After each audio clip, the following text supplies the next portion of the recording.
Our next location in Galilee is where Jesus taught to help us discover the joy and riches of the kingdom of heaven. The Mount of Beatitudes, where he delivered the Sermon on the Mount. The Beatitudes mean joy. He ascended this mountain and brought us not so much a new law code, but rather a new way of life. You know, it parallels Mount Sinai, where both Jesus and Moses ascended up a mountain, but again, to give away a rule to the people. It is different than what was expected. Here, Jesus is saying, blessed to those who we wouldn't expect to be blessed, to those who are poor in spirit, to those who are meek, to those who mourn, and those who are persecuted, which is quite a bit different from the Old Testament, where blessings were associated with wealth, power, and prestige. These Beatitudes are what are going to give us permanent bliss, not just temporary happiness. In fact, this is so powerful that this is an entire summary of Jesus' teachings. It's not just one sermon, although we call it Sermon on the Mount. It's actually, as we said, a summary of all of what he brought us to know and to live in our lives. And it is interesting because these are called the Beatitudes, but really it's the attitudes that should be the focus in our life and how we live and relate to people on a day-to-day basis. And these are challenging today because instead of being in control, which is our human nature, we're called to surrender.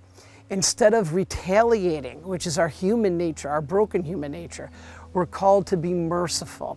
And so Jesus flips on its head what it's like to be truly happy. Now, happy is not really the word here to be used. It's really joyful. You see, joy is a permanent way of our life and our demeanor and our beliefs.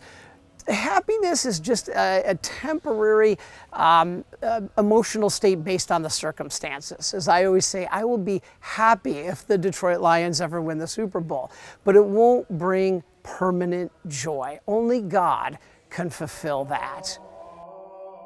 The 8 Beatitudes are not merely ancient values, they call all people to live by them, even today. These values are meant to be taught and confirmed through the instruction of his church. You know, it also states that Jesus sat down. Now, this is important because as a rabbi, this was the teaching posture.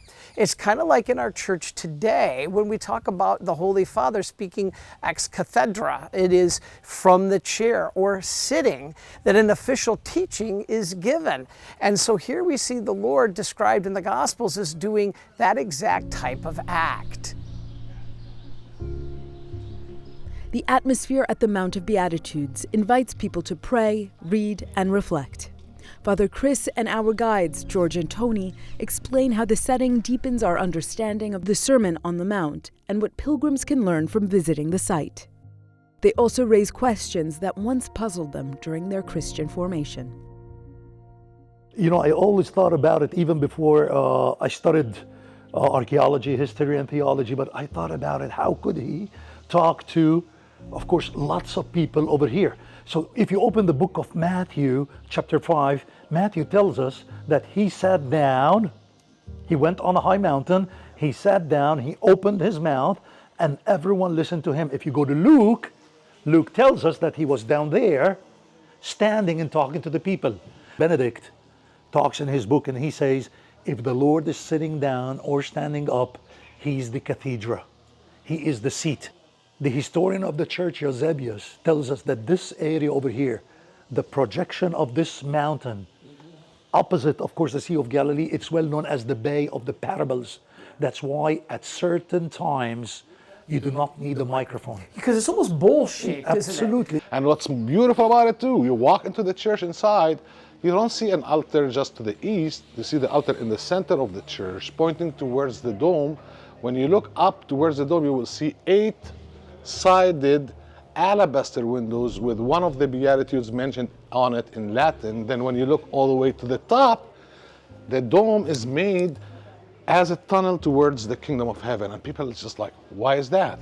Because the Beatitudes were 8 different kinds of personalities that will inherit the kingdom of heaven.